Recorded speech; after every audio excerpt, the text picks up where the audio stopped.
Hey guys, it's Kina, and today I am back with something new. I'm gonna be diving into the world of League of Legends. This has been something I've wanted to do for quite a while. I just didn't have the time or anything to really get started on it. The whole idea of this is obviously going to be a multi-part series because of how much content there is in League. And what I want to do for this video is get to know some champions. I'll only be going through a bit of them today, just the ones that I already know of. The champions in Arcane, KDA, Heartsteel, all that. I don't know how many parts there are going to be to these champion videos, but just know that there's, I think, 20 today that I'm going to be covering, so I don't know how long this video is gonna be, but I do hope you enjoy my journey. And after we're done with all the champions and everything, we can move on to like regions and stuff.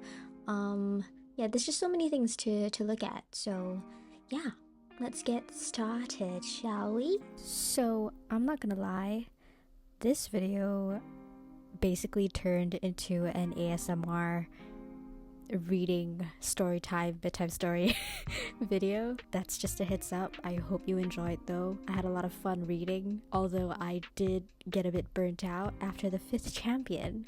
So you can't imagine how long this took me. Alright, so the first champion is Jinx. I was kind of contemplating on doing like the champions in like alphabetical order, but I feel like doing champions that I know of or am familiar with would be a good start. We know who Jinx is, obviously, because this is my first time doing this. I'm so sorry if it's boring, but we're here for the journey. So obviously I don't know anything regarding the game. I do not play League.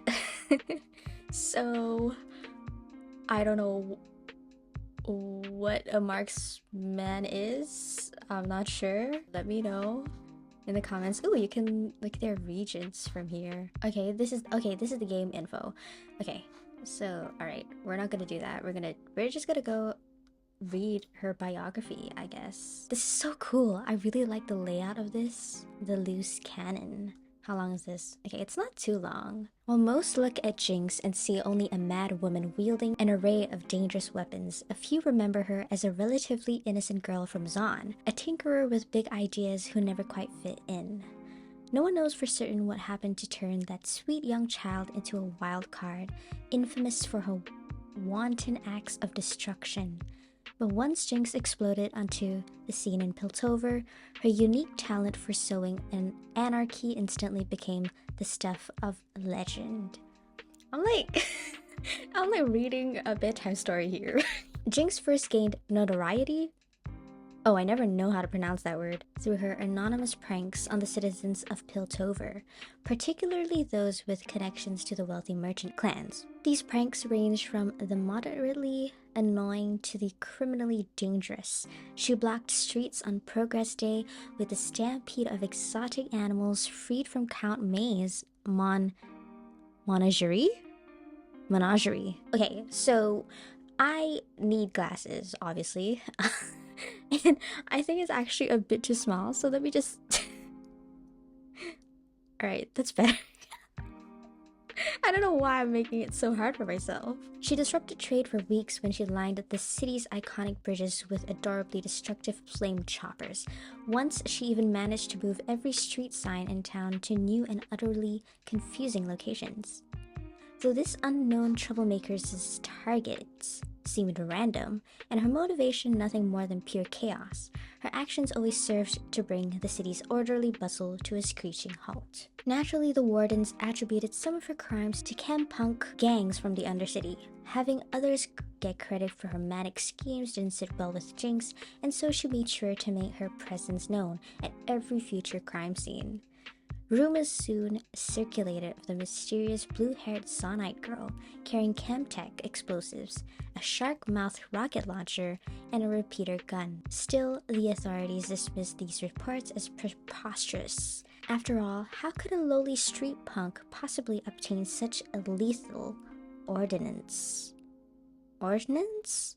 How the frick do you pronounce that word? This is so cool though, knowing her from Arcane and seeing, because obviously these biographies and stuff of these champions, you know, are them technically when they're older, right? And present day. So it's cool that we got to see Jinx, Vi, and all the others, but especially Jinx and Vi when they were much younger, and just seeing them grow up into the people they're going to become is pretty cool to see that in that perspective. Jinx's bombastic spree seemed endless, with the Wardens' attempts to catch the culprit thwarted at every turn. She began tagging her words of destruction with vivid graffiti and other taunting messages, directed at the city's sheriff's newest ally in the fight against crime, Enforcer Vi.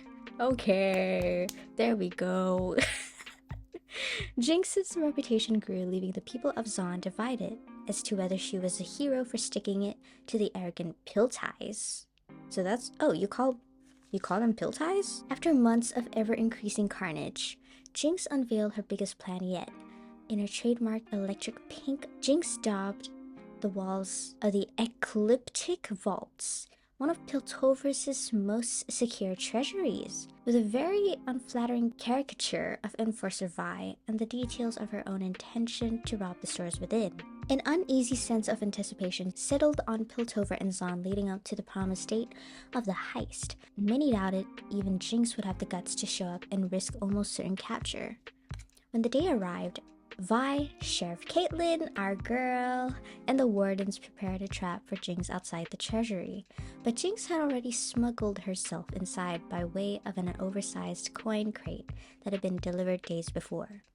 When Vi heard pandemonium erupt from inside the structure, she knew the Wardens had been outclassed once again. She burst into the treasury, and the ensuing confrontation left the Ecliptic Vaults a smoldering ruin, and the merry mischief maker Jinx nowhere to be found. Jinx remains at I hope you know, maybe you guys could watch this when you're about to sleep.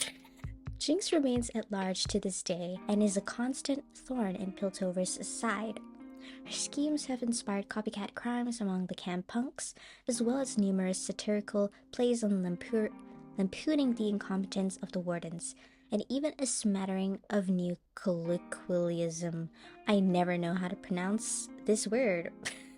Colloquialisms throughout both cities, though no one has yet had the courage to call Enforcer Vi pretty in pink to her face. Jinx's ultimate endgame and her obvious obsession with Vi both remain a mystery, but one thing is certain: her crimes are continuing and growing in sheer audacity. It's cool that we know the relationship between Jinx and Vi.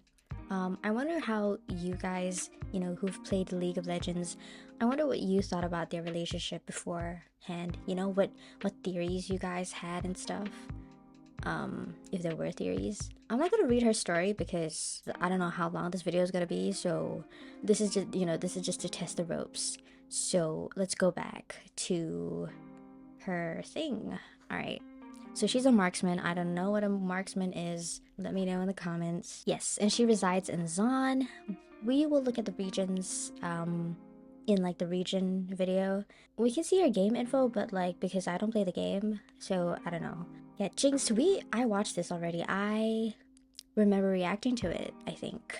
But actually, let's just refresh our minds a bit, you know? Because I kind of forgot how it goes, so.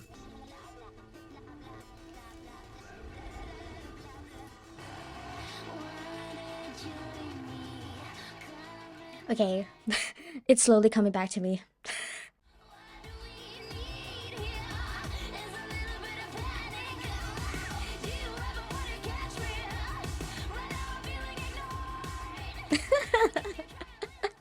Okay, while this music plays, actually, let's just see. Jinx's dreams come alive in a explosive sequence packed with bombs and bullets and her unique take on fun.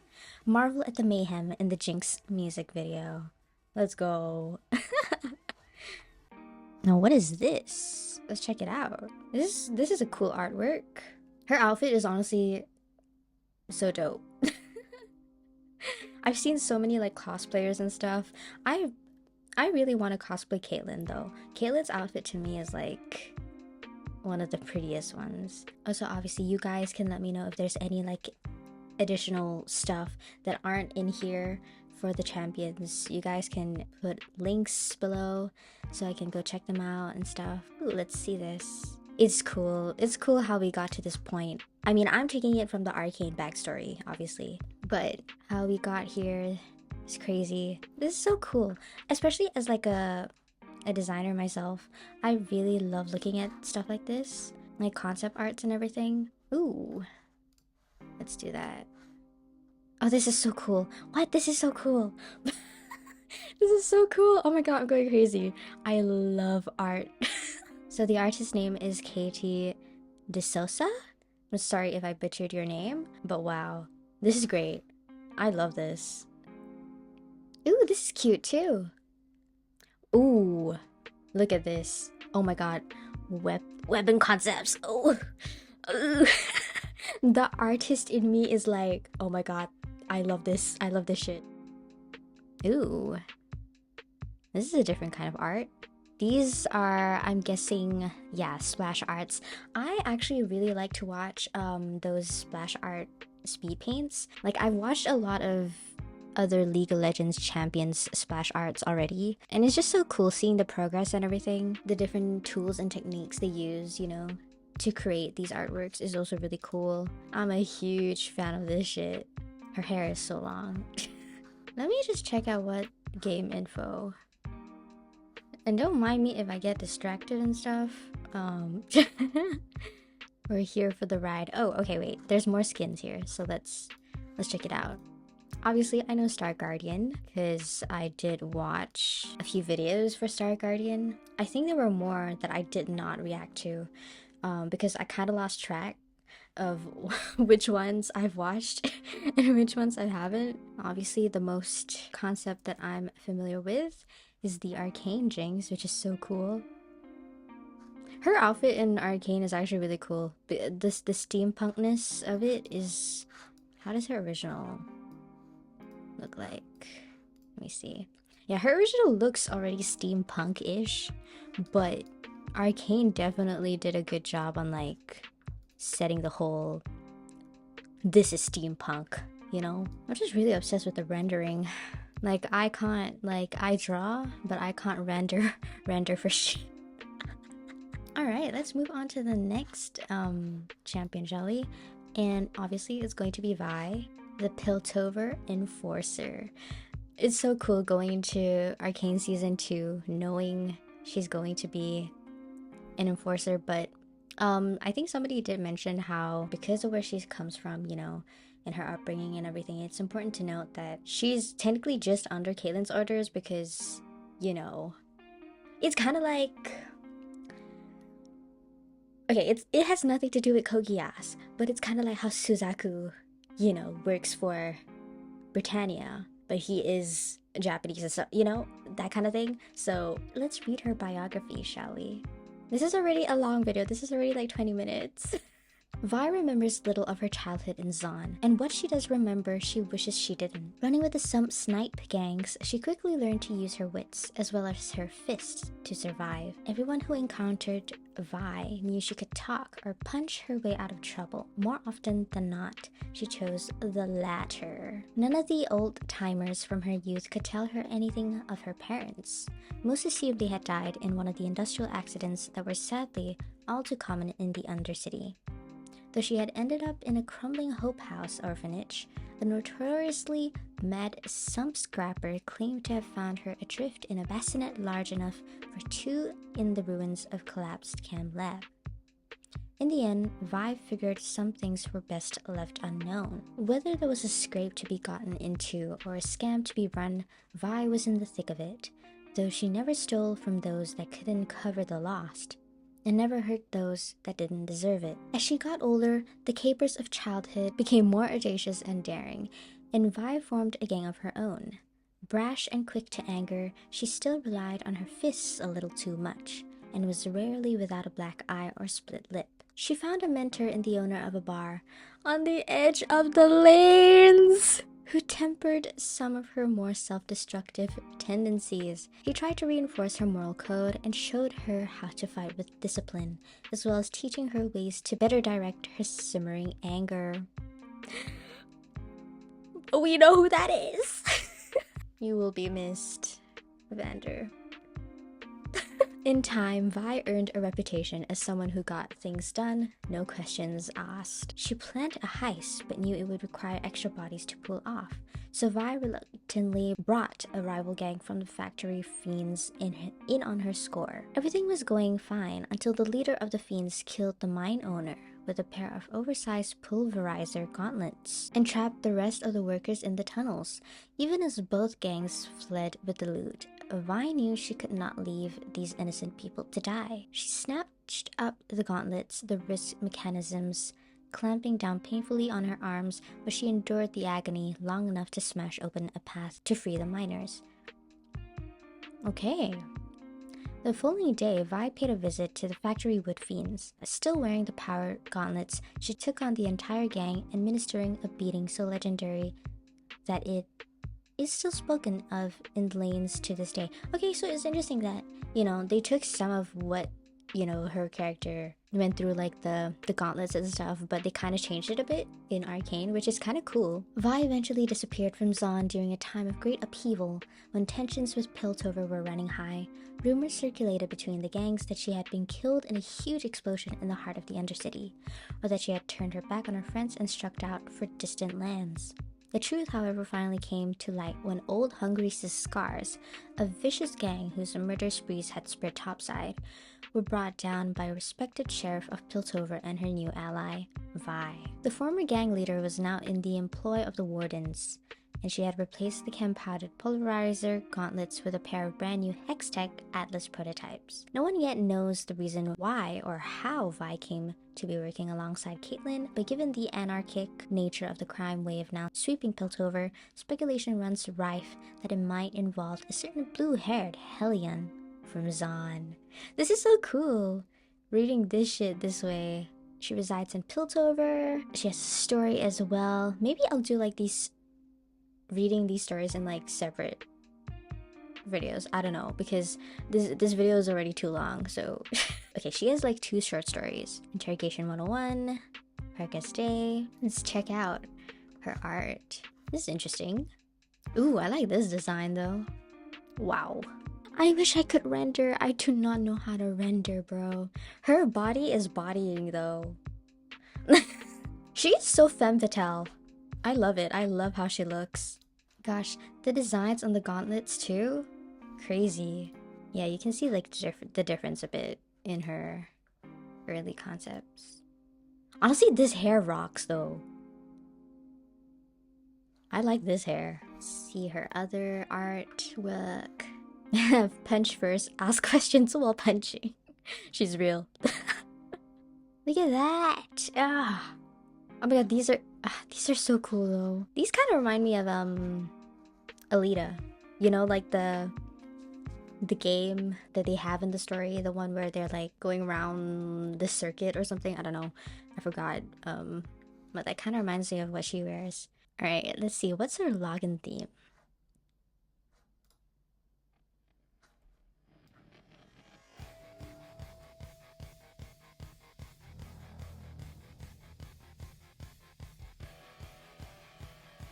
Okay.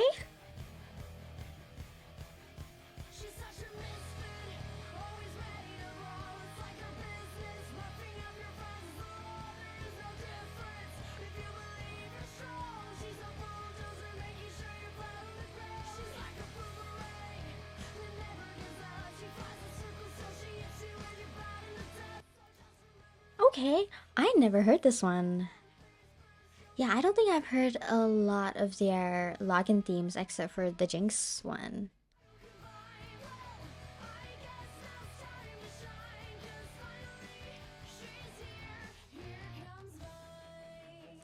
Okay. Here comes Vi.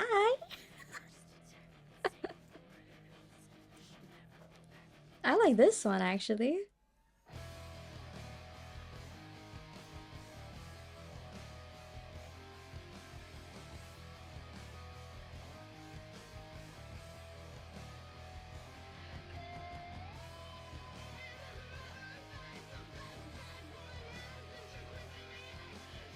Who is a singer actually?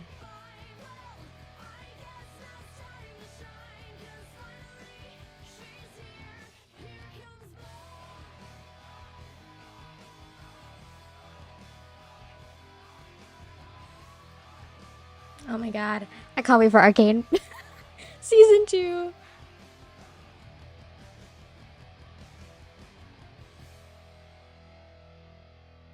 Okay.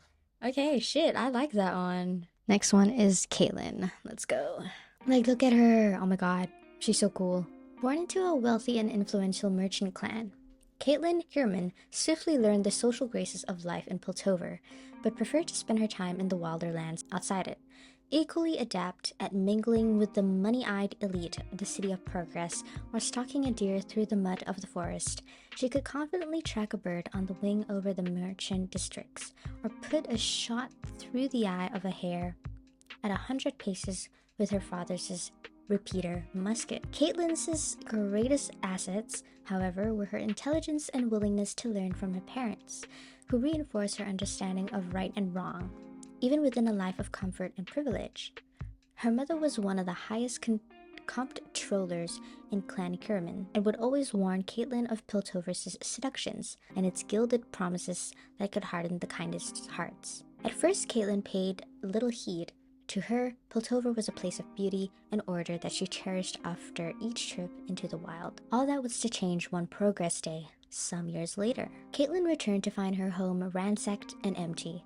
The family retainers were all dead, and there was no trace of her parents. Caitlyn secured the house and immediately set out to find them.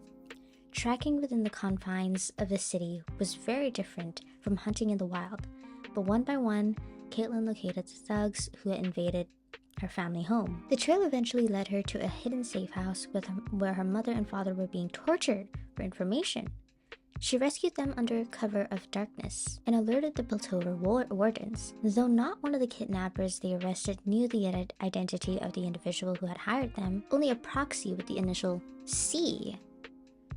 Caitlyn and her parents began to rebuild their lives, but something fundamental had changed. Her mother, in particular, could no longer face the politics and duplicity of clan life, and gave up her prestigious role, leaving something of a vacuum in the Kiraman leadership. And though she loved her parents dearly, Caitlyn had no desire to take her mother's place. Instead, her focus toward breaking through the web of intrigue surrounding the mysterious sea. Utilizing her hunting skills, she established herself as a private investigator and quickly made a name for herself as someone who could find anything or anyone.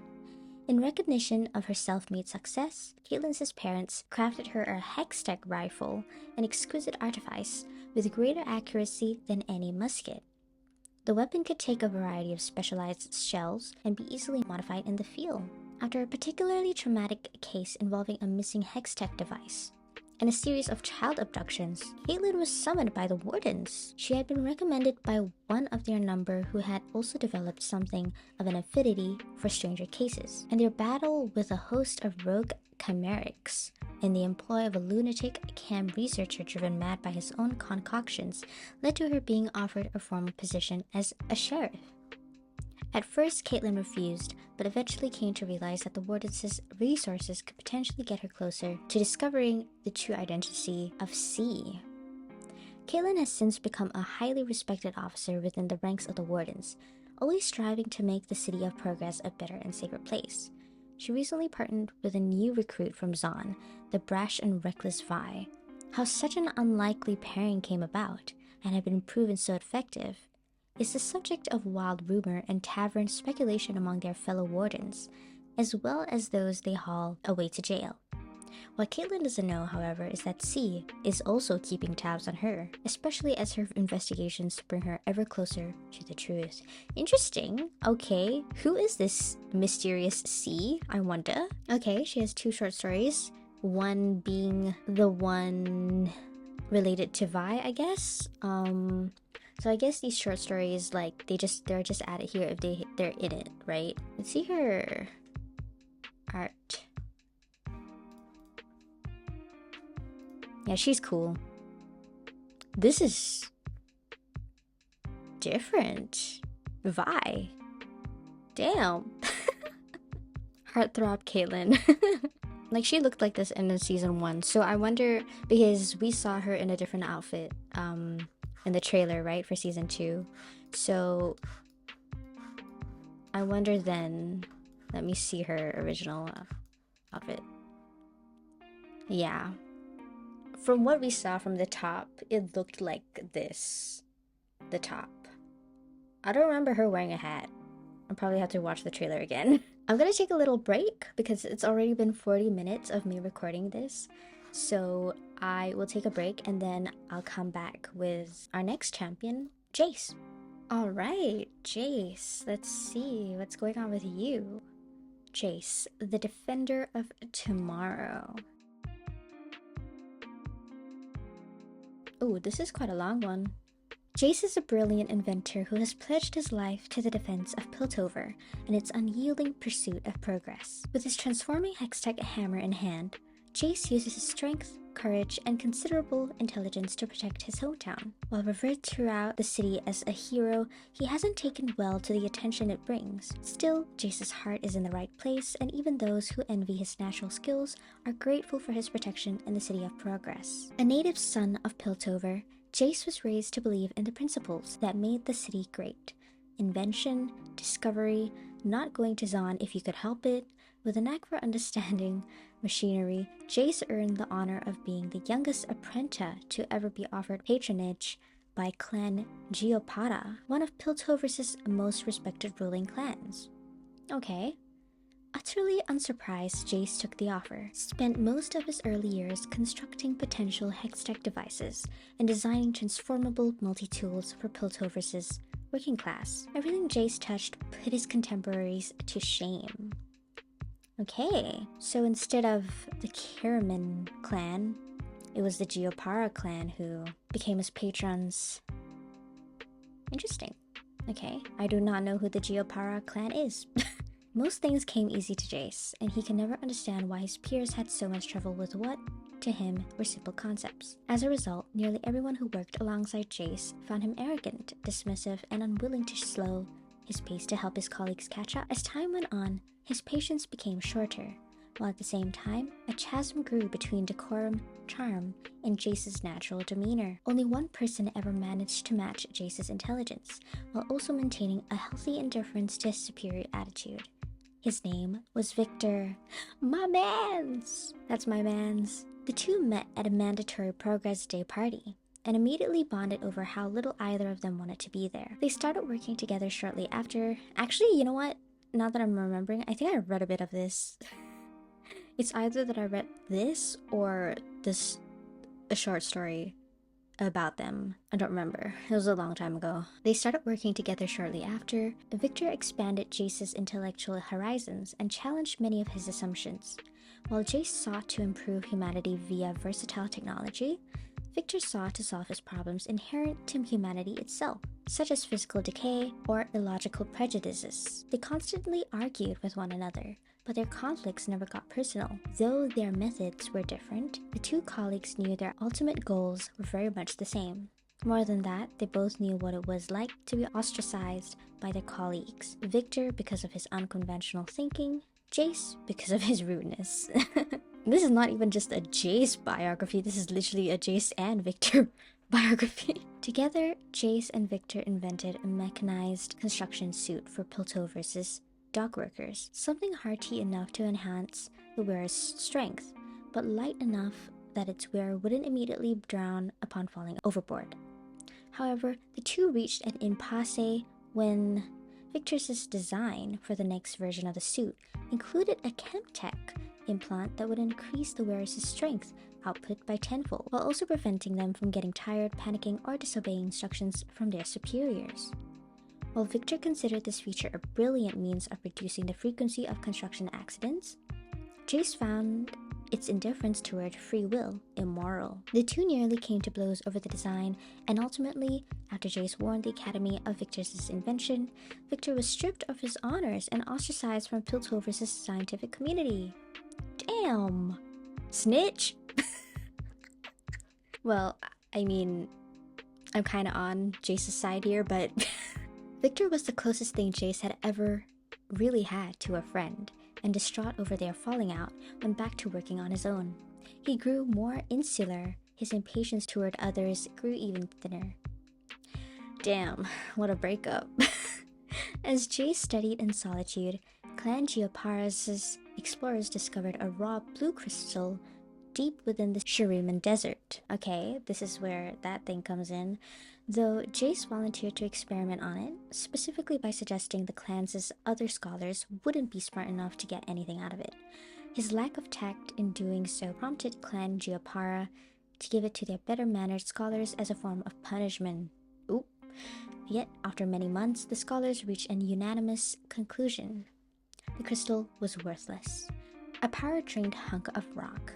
The disappointed clan leaders finally handed the crystal over to Jayce, assumed that even he, with his remarkable intelligence, wouldn't be able to learn anything from it. Something inside the crystal called to Jayce. No more than that, it sang to him. He knew the Shuriman gem still held mysteries yet to be discovered. He spent many months running every variety of test on the crystal. Jayce wasn't used to working hard. This damn crystal was the first thing that had ever resisted his considerable mental aptitude. For the first time, he realized how his peers must have felt trying so hard to solve a problem only to bump against your own limitations. And it probably felt much worse if you were working alongside an arrogant inventor who dismissed your every effort. Jayce realized that despite how dismissive he'd been toward his fellow scholars, none of them ever gave up. None of them ever stopped seeking the very things that define Piltover, progress discovery. If they wouldn't give up, Jayce decided he wouldn't either, and maybe he tried to be nicer. Maybe. This man. Look, it's good that he's attractive. Jayce approached the problem from a completely different angle. Rather than trying to experiment on the crystal as a whole, he wondered, why not run more invasive experiments on a smaller shard? Jayce chiseled off a piece of the crystal and suspended it in a liquid alloy. Jayce's eardrums nearly shattered from the booming baritone note that blasted from the shard. Heat radiated from the crystal and, with a flash, it glowed bright enough to nearly blind him. This was unexpected. This was potentially dangerous. But this was progress. Jayce couldn't erase the smile from his face as he worked well through the night into the dawn. This is a very long biography, Jayce. The next day, Jayce was surprised to find his old friend Viktor on his doorstep.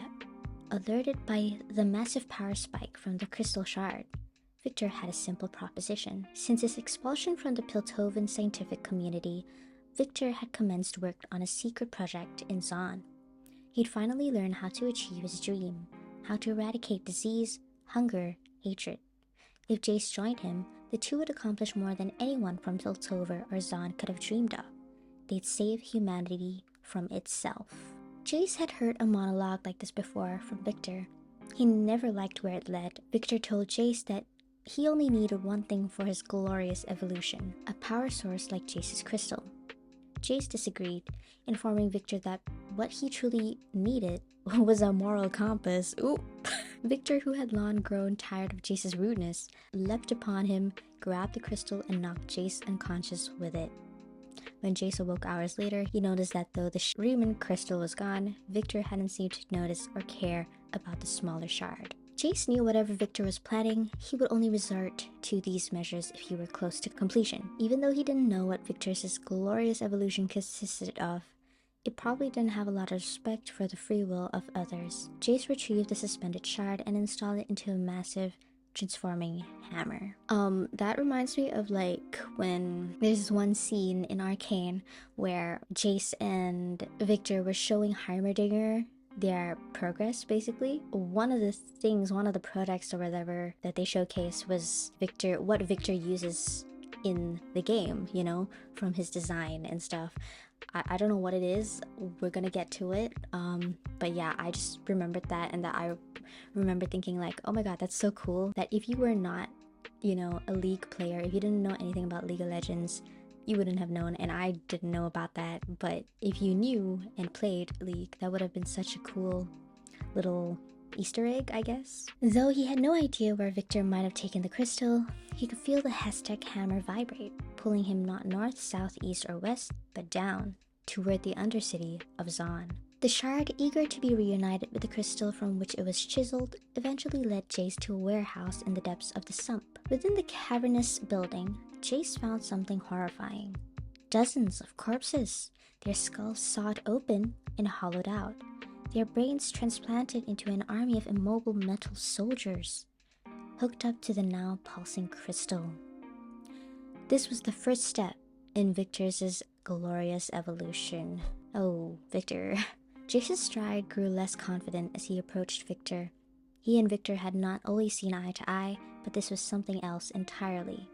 For the first time, it occurred to Jayce that he might have to kill his old friend. He called out to Viktor, flinching as the army of robots stood to attention. Jayce asked him to look around, to see what he's doing. Whatever this was, this evolution, wasn't the progress they fought for in their youths. He even, to Viktor's surprise, apologized for acting like such a jerk. Viktor sighed. He had only 2 words in response. Kill him. Viktor, this is not you.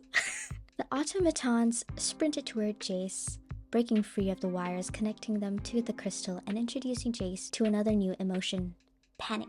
He gripped the hammer tight, realizing he never actually used it before. When the first golem was within reach, he swung as hard as he could, feeling the shard's energy surge through his muscles, accelerating the hammer's movement until Jayce was worried it might fly out of his hands. It slammed into the automaton, all but exploding it into a hail of metal. Despite the obliteration of their comrade, the other machines didn't even pause as they rushed at Jayce, trying to pummel him into unconsciousness. Jayce analyzed the formation of the mechanical wave coming at him and attempted to quickly calculate how to take out the largest number of them with the fewest amount of swings. It was pointless. As he fell to the ground under a storm of their blows, Jayce saw Viktor looking on, not with triumph, but with sadness. He'd outsmarted Jayce and ensured humanity's future, but he knew that future came at a cost. He couldn't let his old friend live. Jayce vanished under a sea of swinging metal limbs. That's when Jayce, for the first time in his life, decided to stop thinking and just break stuff. No longer caring for his own safety, Jayce used every bit of strength he had to break free from Viktor's automatons. He sprinted to the glowing crystal and struck it with all the Aztec-enhanced force his hammer could muster, crushing the mystical object. Viktor cried out in horror as the crystal shattered to fragments, the shockwave blasting them all backward as the army of automatons collapsed lifelessly to the floor. The very foundations of the warehouse shook, and Jayce barely managed to escape before the entire building toppled. Viktor's body was never found. Upon his return to Piltover, Jayce informed his clan masters of Viktor's nefarious plans. Soon Jayce found himself a topic of discussion in both Zon and Piltover alike. Hailed for his quick thinking in a time of crisis, Jayce became a beloved figure, at least among those who hadn't met him, earning himself a nickname, the Defender of Tomorrow. Jayce cared little for the adoration of his fellow Piltovans, but took the nickname to heart. He knew that Viktor was still out there, plotting his revenge. One day, maybe someday soon, an awful lot of trouble was headed for Piltover, and Jayce would be waiting. This is a cool bio. He's a fighter, similar to Vi. He resides in Piltover. He has one short story. Let's see his concept art. He's a huge man. Like, he's barely, he has muscles in the game, in Arcane, right? But he's not as big as how he looks like here, which is, yeah. Ooh, I've never watched, a Jayce splash art video before. Yeah, I wish I could do this. I wish I could render. I cannot do this for shit. I think it's mostly to do with the fact that I don't really have the patience, which is really bad. But look at this, wow. I need to learn how to render like this. This is crazy. I think if I'm not mistaken, there are like tutorials and stuff on how to render stuff like this, but once again, you know, I don't have the patience, so of course I'm not gonna learn anything. Let's see, what's his login theme?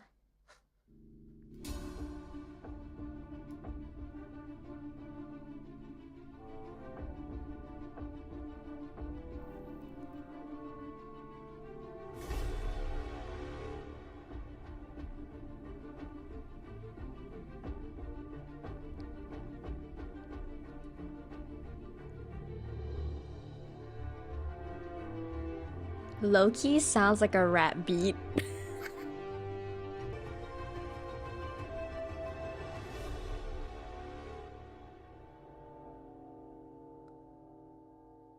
Okay. Okay, let's see his game info real quick. I have seen a lot of his concept art already. I'll show you my favorite one. Look at him. He is really good looking, right? This one has to be my favorite design of him. I don't know why. I think it's the blue that pops out. But this one is really hot too. But I think this one has to be my favorite. Yeah, I am obsessed with his body. His body size is like, yeah. Let's move on to our next champion, Viktor, my boy. Yeah, this is the thing I was talking about. Like his weapon was the Easter egg in Arcane, which was really cool. The Machine Herald. Let's see how long this one is. Oh, it's so long. I've been reading for 20 minutes. Girl, prepare ourselves. The herald of a new age of technology. Viktor has devoted his life to the advancement of humankind, an idealist who seeks to lift people to a new level of understanding. He believes that only by embracing a glorious evolution of technology can humanity's full potential be realized.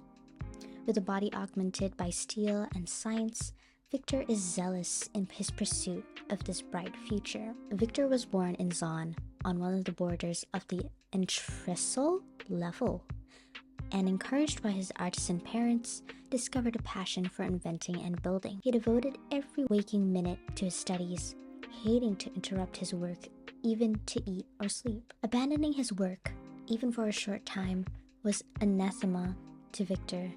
Anathema? I need to look up that word. In a bid to impose a level of order and certainty on his world, Viktor researched Zon's many accidents and came to realize that almost all of them were the results of human error, not mechanical failure. He offered his services to the local businesses, developing inventions that made them far safer working environments. Most turned him away, but one, Fredersen Kempforge, took a chance on this earnest young man. Viktor's inventions in automation reduced the number of accidents in the forge to 0 within a month. Soon, other establishments sought his work, and Viktor's designs became common in Zon, improving production with every innovation that removed human error from a process. Eventually, at the age of 19, he was surprised to be offered a place in Zon's prestigious Academy of Techmaturgy, but Viktor's work had attracted the eye of Professor Stanwyck of Piltover. Interesting, I do not know who Professor Stanwyck is. Professor Stanwyck of Piltover, who convinced him to leave Zon and travel to Piltover's academy instead. There, he could work in the most advanced laboratories and gain access to all the resources the City of Progress could offer. Thrilled to be singled out, Viktor accepted his offer and took up residence in Piltover, where he refined his craft and sought to perfect his theorems in ways that would benefit everyone. Viktor worked with Piltover's best and brightest, including an insufferable genius named Jayce. The two were equally matched in intellect, but where Viktor was methodical, logical, and thorough, Jayce was flamboyant and arrogant. The two worked together frequently, but never truly became friends. Often, the two would butt heads over their perceptions of intuition versus logic in the process of invention, but a level of mutual respect developed as each saw the flawed brilliance in the other. I really like that the basics is there in their relationship in Arcane, but it's cool that they made them a lot closer in the show. I think they did a really good job on that, on their relationship. In the midst of his studies in Piltover, a major chem spill devastated entire districts of Zon, and Viktor returned home to offer his help in the rescue efforts.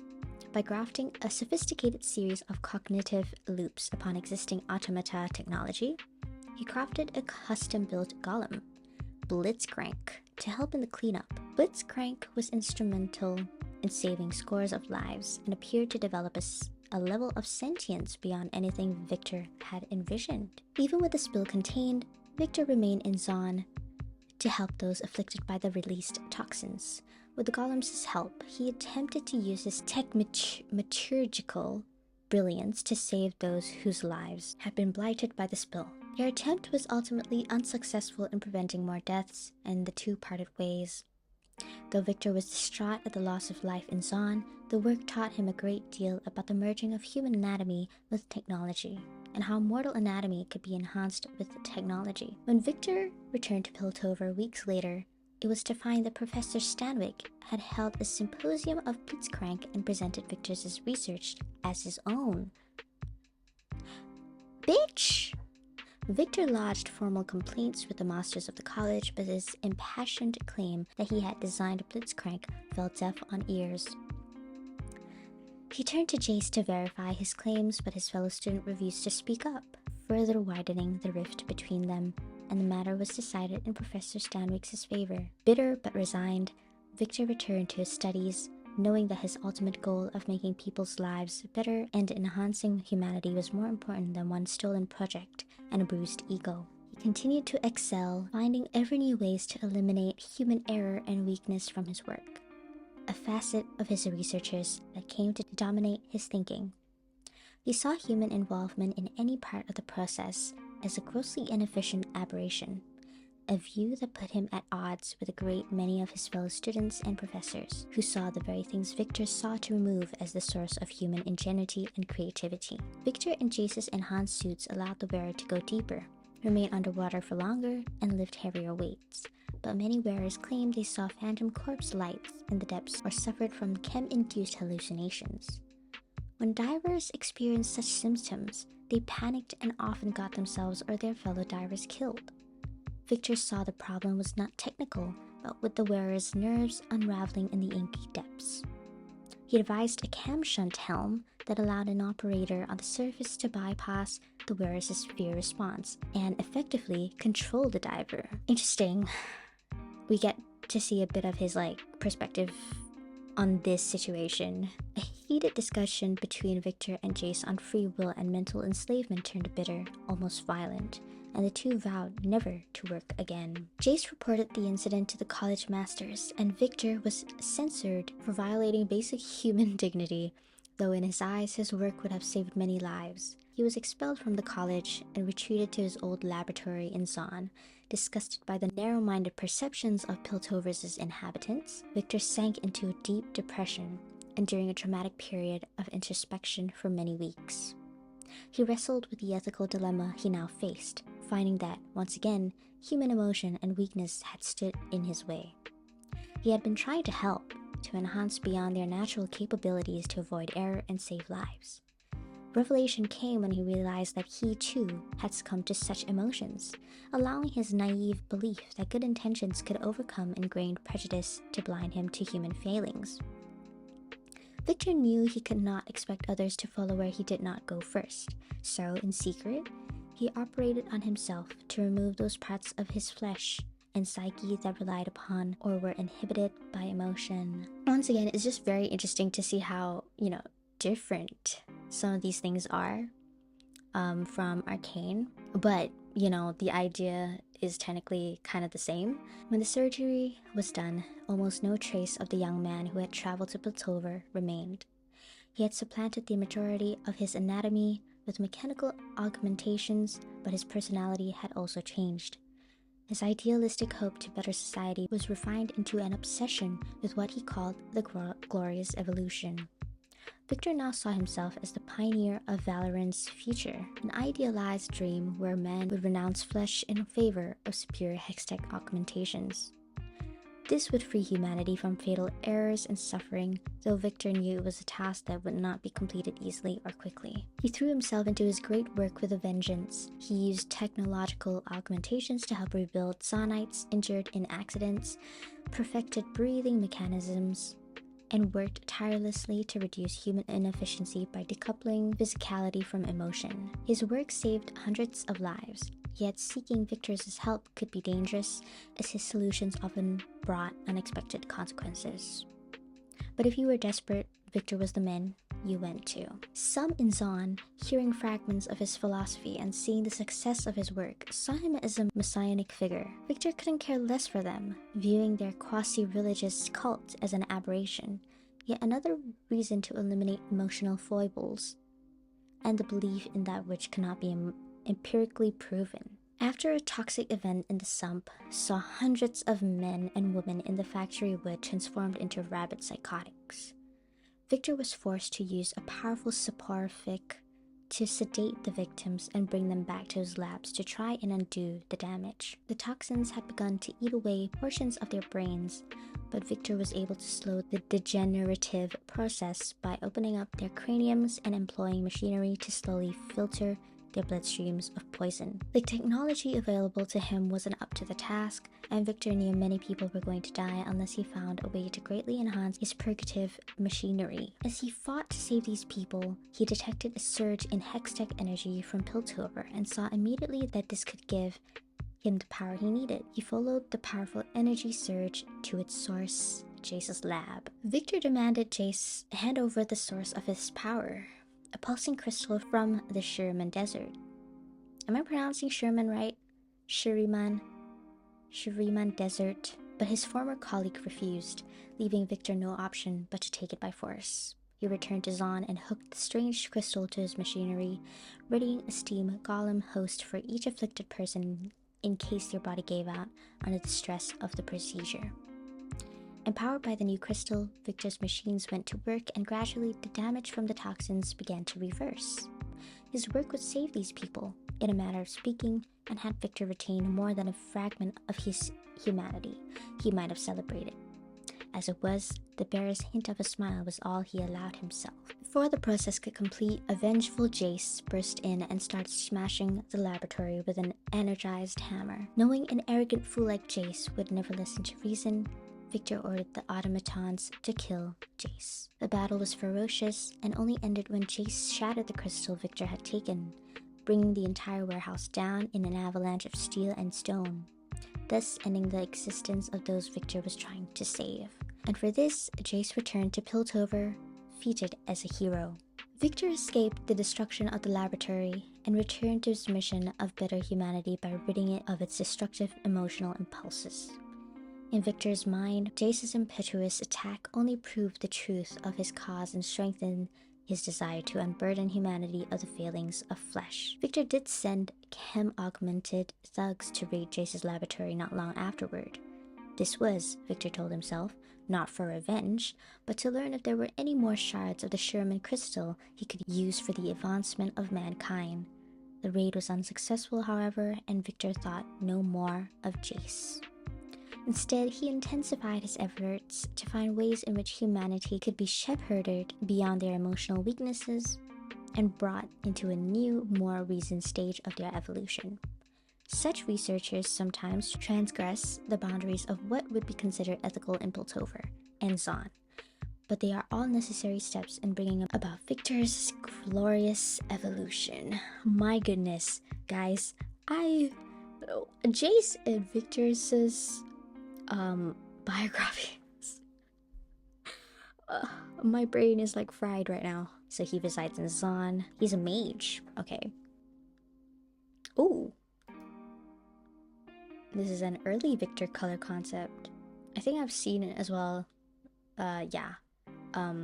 This one has to be my favorite skin of his. Why is this kind of hot though? Him with the cowboy hat? Okay, wait.